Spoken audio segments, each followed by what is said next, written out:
ആ പച്ച ഉടുപ്പുള്ള ചേച്ചിക്ക് ഓൾറെഡി ആ തോളിലേക്ക് കർത്താവിന്റെ കരം ഇറങ്ങി വരുന്നുണ്ട്.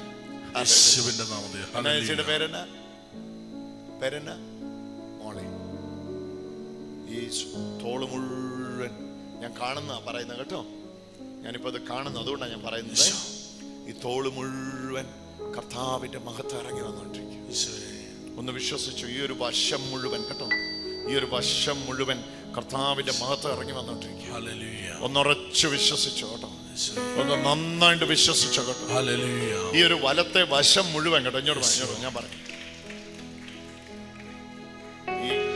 ഈ സൈഡ് അല്ല, ഇവിടെ മുഴുവൻ കർത്താവിന്റെ കരം ഇറങ്ങി വരിക. ഈ ഇടത്തെ വശത്തോടല്ല, ഈ ചെവിയുടെ പുറകെ മുതൽ ഇങ്ങനെ താഴേക്ക് കർത്താവിന്റെ കരം ഇറങ്ങി വന്നിട്ടുണ്ട്. നമുക്ക് നന്നായിട്ട് മകൾക്ക് വേണ്ടി ഒന്ന് സ്തുതിച്ചു പ്രാർത്ഥിക്കാം. ഇപ്പോൾ കർത്താവ് സുഖപ്പെടുത്തുക.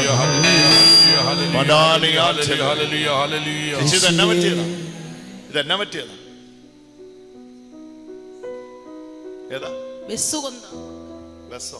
ബസ് ഇടിച്ചത്. എവിടെ വെച്ചാ സംഭവിച്ചു? ഇവിടെ മരുന്നുമൂട് ബസ് വന്ന് തട്ടിയത്. യേശുവിന്റെ നാമത്തിൽ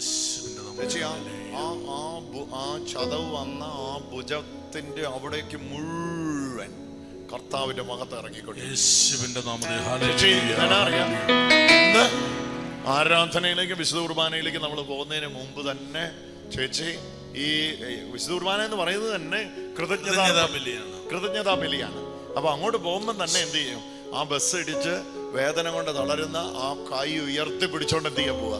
കർത്താവെ അങ്ങേക്ക് നന്ദി എന്ന് പറയാൻ പോവാ. Hallelujah, hallelujah, hallelujah. നന്നായിട്ടൊന്ന് കൈയടിച്ചൊന്ന് ഈശോയ്ക്ക് ആരാധന. ഹല്ലേലൂയ, ഹല്ലേലൂയ, ഹല്ലേലൂയ, ഹല്ലേലൂയ,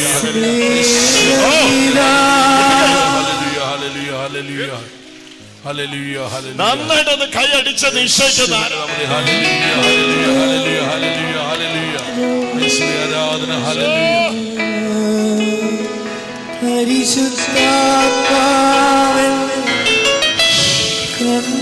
കാരുണ്യവാനായ കർത്താവ്, ഒന്ന് ഉറച്ചു വിശ്വസിച്ചേ നിങ്ങൾ ഓരോരുത്തരും. നോക്കിയോ പെർഫെക്റ്റ് ആയോ?